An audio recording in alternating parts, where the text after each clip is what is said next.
Hey guys, how is everybody doing? And today we are going to be talking about the second sequel to The Crow with The Crow Salvation. Now, before I get into my thoughts with this movie, after the very bad uh The Crow City of Angels, which, well, I didn't hate it, I just did not like it.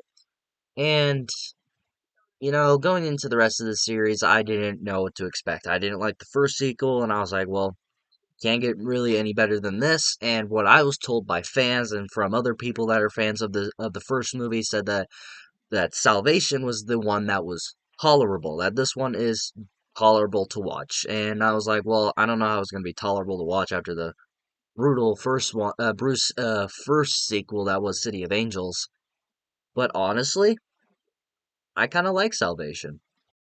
Starting off with my positives on the Crow Salvation is the Crow himself, Alexander. I honestly thought he was actually a pretty cool Crow in this one. I really liked how brutal he was in here, and I honestly kind of felt bad for him because his girlfriend got stabbed like 53 times in this movie, which is absolutely brutal. And I honestly think that he's nowhere near as good as Eric Draven, played by Brandon Lee, but he does good for what he's given. Now, I will admit his actor he does not do very good. His actor is not good. I do believe he's one of the weaker parts of the movie, and I think that his performance kind of is like a Debbie Downer on this movie because everyone around him is actually kind of giving a good performance, but the fact that this movie is basically held on his shoulders and his performance isn't great, but his character I do really like. He's a pretty good Crow. I thought that this whole mystery like side to this Crow to where he's kind of like a detective himself trying to find out who killed his girlfriend, why he killed his girlfriend,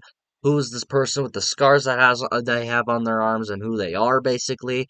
I honestly really enjoyed that part of the movie, and I just really felt bad for Alexander throughout the movie, which a Crow movie really should do. And I just really enjoyed him. He was a fun character at points. He just has fun with people, and he honestly just kind of messes around with the villains, like driving with the one of them, and he's kind of talking to him, and he just stabs him, and he goes, "Well, can the dead really die if they're already dead?" and all that, and just like there's moments where he's just having fun and playing like chess with his lawyer when he comes back to life. Like there's just moments there to where he's just having fun, and he kind of captures that charm and kind of like goofy side to the Crow that Brandon Lee brought to Eric in the first one, and they bring it back here, and I really like that about this version of the Crow. So Alexander, he's pretty cool. This movie has a really good stacked cast, but the cast member that really stood out to me and the cast member that I thought was really cool to see in this movie was Kristen Dunst. Now, like I said in the beginning, I didn't really have a lot of faith walking into this movie. I didn't really think it was going to be any good. But when I saw that she was part of it, I'm like, okay, at least she's going to be a saving grace of this movie, and obviously she was. Now, I personally know her as MJ from the Spider-Man trilogy, which I don't know who doesn't know her as that, and she was recently in the new Civil War movie. I thought she was pretty good in. So I thought seeing Kristen Dunst in this movie was pretty good, and her chemistry kind of with Alexander in this movie was pretty good, and their dynamic throughout the entire movie was really good as well. So Kristen Dunst in this movie, she's great as always. Every time I see her in a movie, I just absolutely love her. I don't love her MJ, oddly enough. I don't love her MJ or anything like that, but I do like her actress. But yeah, Kristen Dunst, it was cool to see her in this movie, and I just knew the second I saw that she was part of this movie that she was going to be a saving grace of the movie, and obviously she was. And I don't think she gives off the best performance in this movie, but I do think she gives off a very good emotional performance because her sister Laura just died, and her scenes to where like she blames herself that she was the reason that her sister died, and then she's like, I just wish I was dead in the moment, to where Alexander puts his hands over her eyes and makes her see her sister's death and makes her cherish life more. Like that was a pretty good scene with just those two alone. So yeah, Kristen Dunst in this movie, she was great, and I thought the chemistry with her and Alex was pretty good, and I honestly didn't have a complaint with her. I also really like how this version of the Crow, this movie of the Crow is very darker and gruesome and meaner with this movie, to where it's kind of more comic accurate to the comic book itself, because the comic itself is very mean and very graphic, and this movie is very mean and very gruesome, and I really like that about the movie, to where like the crow symbols painted out of blood, and even like the makeup kind of matches the tone of this movie, which I'll get into. So I really just really like that about this one, and especially the way he kills some of his victims, to where he like there's one of them that he literally just stabs 53 times and all that. I really enjoyed how gruesome and dark this movie was, and where as someone who loves that comic book and seeing how accurate it tried to be to that to the comic book from what it looked like, I really enjoyed that. That was something that I really appreciated about it. And something about the original movie that I like is that it's very toned down, but in this movie it really sticks to it. And I think the tone that this movie goes for and the type of story this movie has, I really think it fits in this movie. Now, I would understand if you're just a generic Crow fan and you have not, well, not generic, if you're just not a fan of the comic and you're more a fan of the movie, and I can understand why you wouldn't like how gruesome and meaner this movie is, but I can understand that. But for someone who loves that comic book and really loves that violent tone that the comic has, I'm really glad that they brought it into this movie. So as a fan of the comic and the fact that they did that in this movie and the tone that they kind of went for in this movie, I honestly really enjoyed that. Moving on to my mixed aspects of the movie. Now, the villains of this movie are dirty cops, where they're cops and they're dirty and they're basically criminals. They're drug lords. They have a shit ton of money. One cop tries to like molest like a 15-year-old girl, which was very unsettling to watch.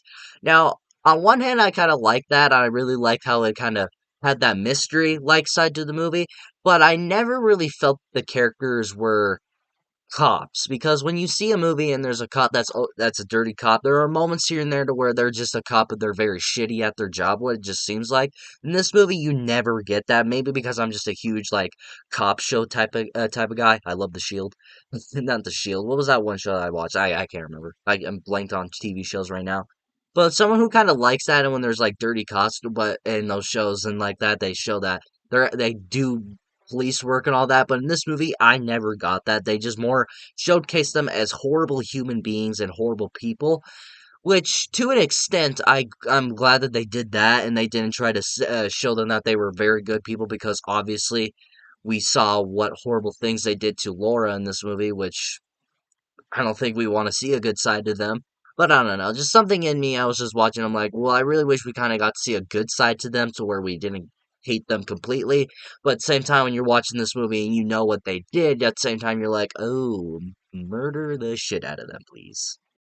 And I don't know how to feel about the makeup that's on Alex's face, to where it's not even makeup at this point, it's more just permanently on his face when because in this movie he gets the electric chair because um he's framed for the murder of his girlfriend, and so they put him in the electric chair and they kill him. And so when he comes back to life, he kind of peels off his skin, and then like that stuff's just on him. And I like the fact that around his eyes it's not really makeup, and it just kind of looks like his eyes are just really burnt. I kind of like that, but I understand that the makeup kind of goes for the tone of this movie, and that's what it kind of aims for.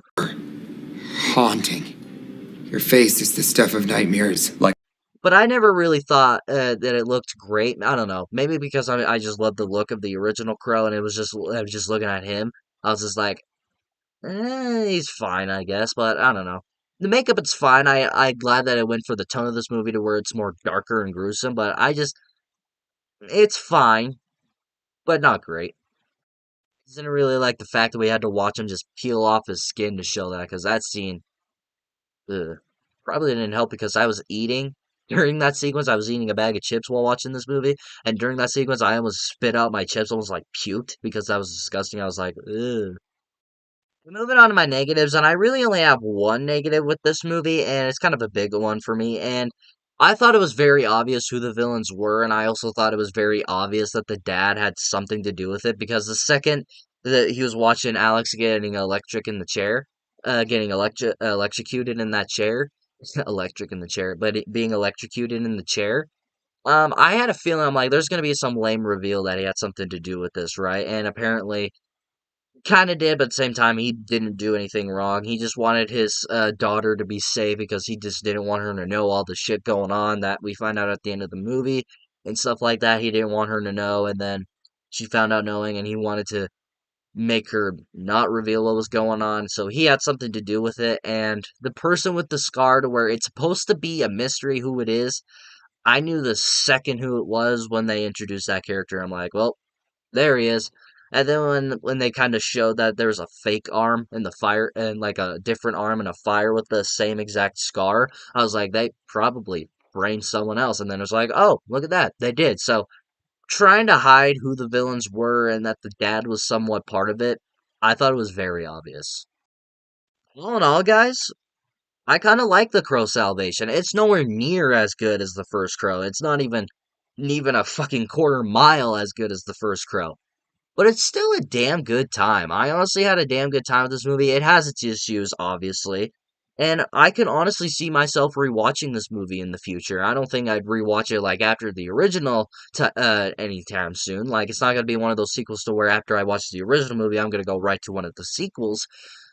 But I enjoy it. If you're a Crow fan and you want to see a more darker version of The Crow, I would definitely recommend this movie. Now, it's not going to be for everyone, but it worked for me. So, this is a movie that where I definitely think you should try and watch it once if you didn't like the second movie, but if you like the second movie, you're probably going to like this one.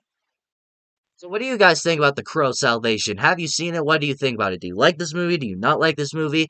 Let me know in the comments below and we shall talk about it. And if you like this video, like it. If you love to subscribe with the bell notification so you will get notified for all of my latest videos. And of course, until my next video, see you all next time.